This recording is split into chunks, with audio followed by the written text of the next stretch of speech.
So in this lecture, we'll be implementing CBOW Word2Vec. Let's begin by importing GenSim, which has a nice interface to the dataset we'll be using for this notebook.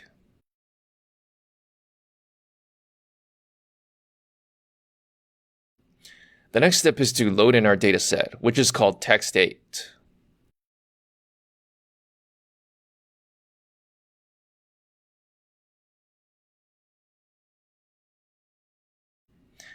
The next step is to check the type of our dataset.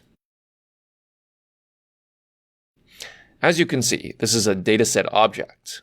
Now, it's not my objective in this notebook to get into the details of what this object is, but feel free to read the documentation if you like. So all you really need to know is that you can loop through the dataset. The next step is to show that the dataset is an iterable, meaning that you can do a for loop over it to get each item. I've commented this out since, essentially, this will go so fast with so much data that it will overwhelm Colab and you'll get an error. The next step is to do what we wanted to do above, but just for the first 10 items, so that we won't have any issues with the output.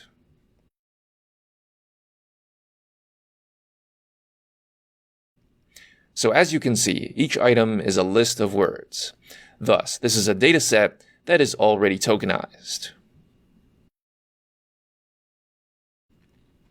The next step is to count how many samples we have in our dataset to get a sense of its size. As you can see, we have about 1,700 documents. The next step is to get a sense of how many tokens are contained in each document. So in this loop, I'm getting the length of each document and saving it to a list.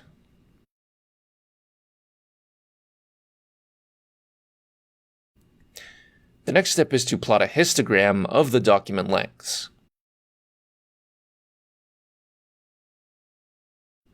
As you can see, a great majority of the documents have about 10,000 words. It appears to have a few documents with less, down to about 5,000. The next step is to check the mean and standard deviation of the document lengths. As you can see, the average length is about 10,000 with a deviation of about 100. The next step is to import the Keras tokenizer.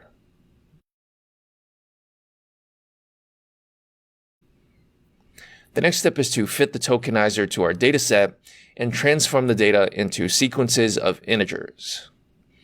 As you recall, the variable sequences will be a list of lists of integers. Note that I've set the vocab size limit to be 20,000.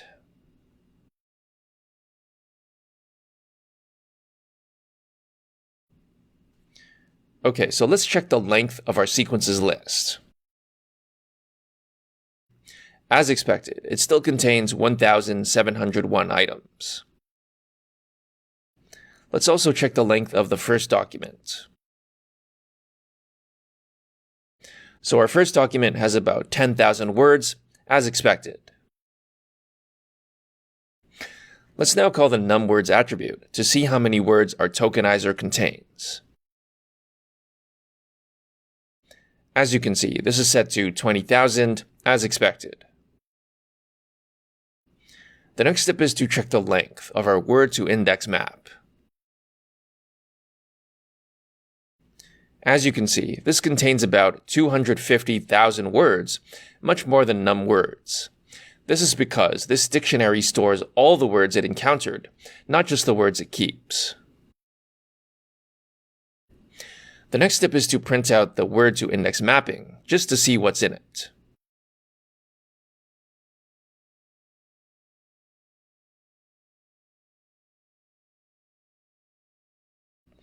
So as you can see, it's a dictionary containing words as keys and integers as values.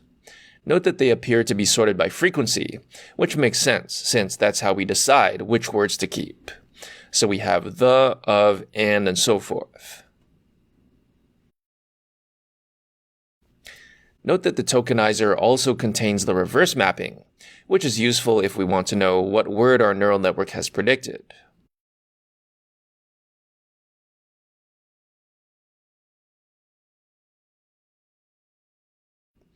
So as you can see, this is a dictionary which maps integer back to word.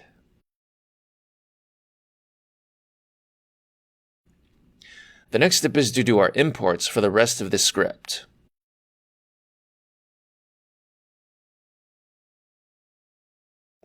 I've also imported random and set a few random seeds so that you can replicate these results.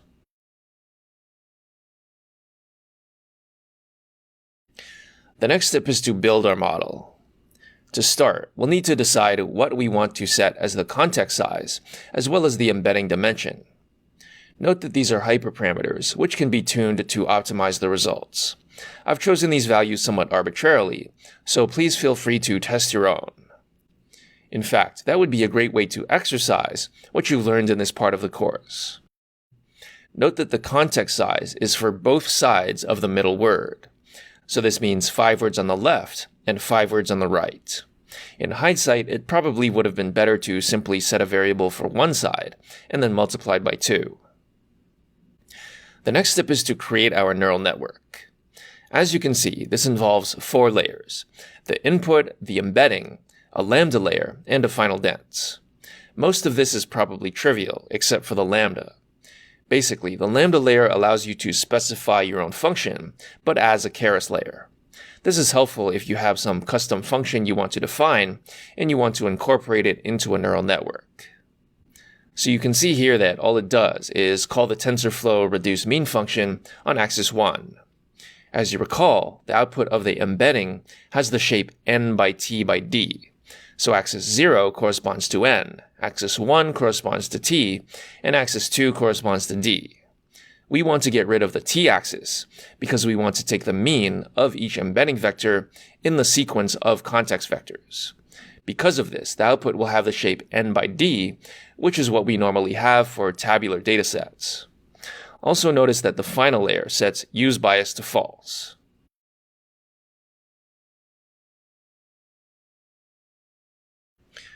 Okay, so the next step is to call model.summary to see the structure of our model.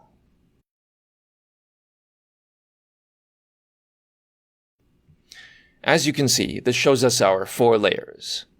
Note that the input layer and lambda layer have no parameters as expected. On the other hand, both the embedding layer and the dense layer have the same number of parameters, 1 million. This is because both of these store a weight matrix of opposite size. So the embedding matrix has the shape 20,000 by 50, and the final dense layer matrix has the shape 50 by 20,000. Also make note of the output shapes. Our input has the shape n by t, where t is 10, which is our sequence length, or the length of our context. The output of the embedding layer has the shape n by t by d, where d is 50, which is the size of our embedding vectors. The output of the lambda layer is of size n by d, since this takes the mean along the t dimension. And finally, the output of the final layer is n by v, where v is the vocab size, since we need to have an output for every possible word. The next big block of code is used to build our data generator. This is perhaps the most complex part of this script. Basically, this is going to randomly generate context windows from our corpus to feed into the network. The reason we want to do this is because if we were to convert every possible context and target pair out of our dataset, there would be many redundant entries, since all the context windows would overlap. Therefore, it's more memory efficient to generate inputs and targets on the fly. So we begin by setting half the context size, which is just the context size divided by 2. Next, we define a data generator function, which takes in a list of sequences as input. Inside the function, we pre-allocate xbatch and ybatch as numpy arrays, which we will eventually yield from this function. The next step is to compute the number of batches, which is the number of sequences divided by the batch size, rounded up. We round up, since if we don't divide evenly, the final batch will simply contain fewer samples. Next, we enter an infinite loop. Inside the loop, we shuffle the list of sequences. This is because we don't want to encounter the sequences in the same order on each epoch, which could bias our results. The next step is to loop through our batches. For this script, we'll define one epoch to be one pass through each sample. For each sample, we'll choose only a single context window. So inside this inner loop, we first grab the relevant sequences for the current batch. The next step is to compute the size of this current batch. As you may recall, this may be less than the actual batch size if we are at the final batch and it doesn't divide evenly. The next step is to loop through each sequence in our batch. Inside this loop, we first grab the current sequence. The next step is to choose a random position in the sequence, making space for the context. The next step is to select the context. So x1 represents everything to the left of the middle word, and x2 represents everything to the right of the middle word. You can see that I've commented out some code, which is probably less efficient, but describes what we are doing conceptually. So conceptually, what we are doing is concatenating x1 and x2, which will become the input context. However, we've already pre-allocated our xbatch numpy array, which is easy to index using numpy syntax. So we can simply set x1 and x2 separately without doing any concatenation. The next step is to get the target y, which is the middle word, and to store that in ybatch. Once we finish looping through each sequence in our batch, we then yield xbatch and ybatch up to the current batch size.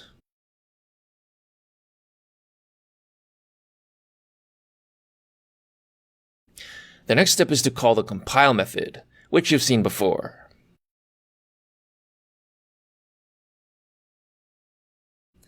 The next step is to call the fit method. Note that this is a bit different because our data is not in the form of numpy arrays. Luckily, the Tensorflow fit function is pretty flexible, so it accepts data generators as well. Note that when we do this, we also have to tell the fit method how many steps are in each epoch. This is just the number of batches as we computed above. Note that this code takes about 45 minutes to run, so you may want to simply run it locally on your own machine. Now you might be wondering why I've chosen 10,000 epochs. As you recall, each document in our dataset contains about 10,000 words, and each epoch takes only one context window from each document. Therefore, on average, we would need approximately 10,000 epochs to select all possible context windows.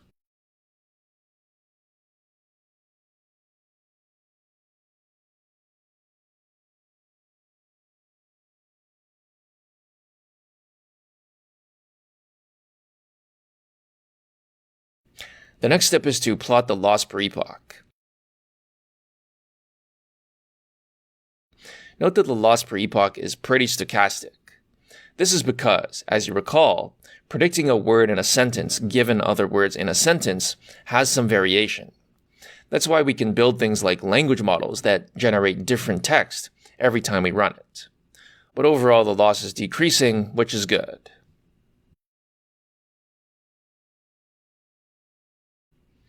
The next step is to plot the accuracy per epoch.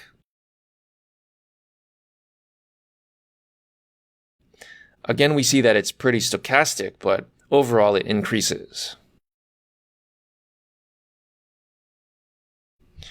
The next step is to get our embedding matrix, which is stored in the layer at index 1.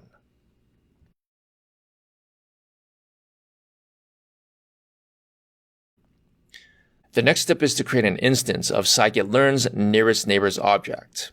Basically, this uses special algorithms to find the closest vectors to a query vector, just like we did with TF-IDF. We're going to create this object to look for 5 neighbors using an algorithm called ball tree.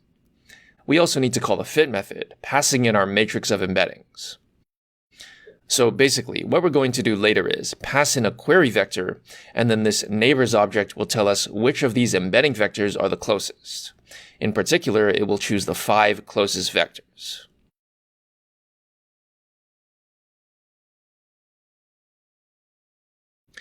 The next step is to demonstrate how to use what we've created to find the closest neighbors to a given word.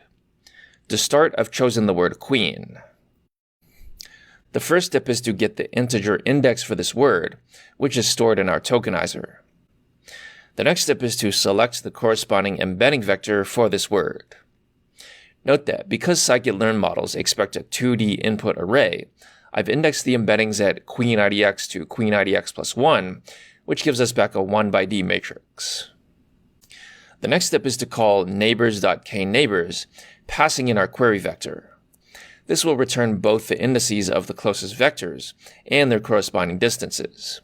We don't need the distances, but I've printed the indices.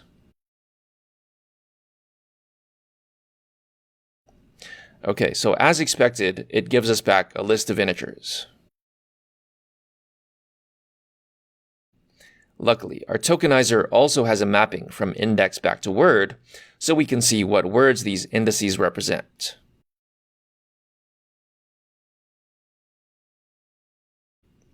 So as you can see, we get back Queen, Elizabeth, King, Mary, and Princess, which all make sense. Note that the same word as the query will always be in the first position, because the distance from a vector to itself is 0. The next step is to create a function to encapsulate what we just wrote in order to check the neighbors for other words.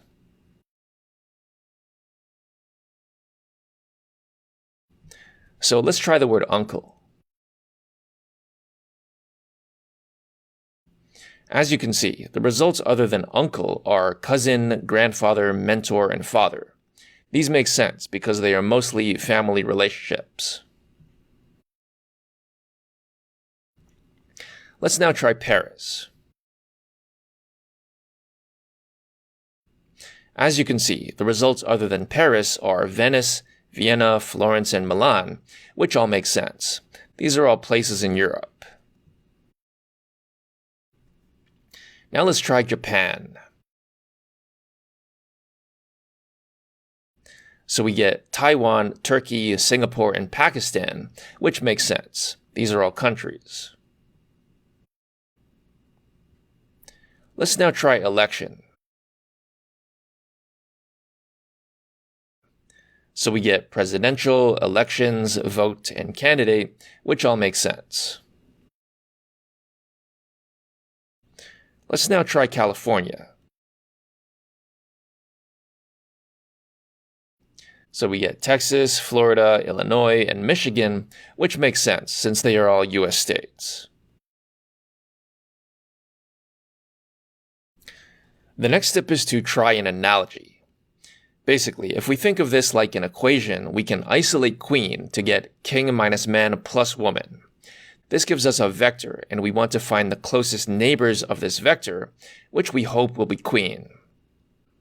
So let's try this out.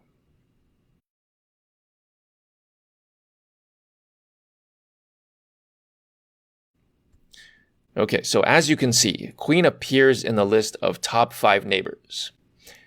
Note that by convention, we would typically ignore any words that were part of the query, so in this instance, we would have returned queen.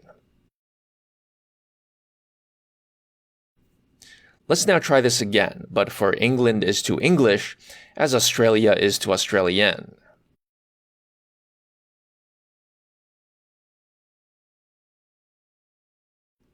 So as you can see, Australia appears as the first neighbor, which is correct.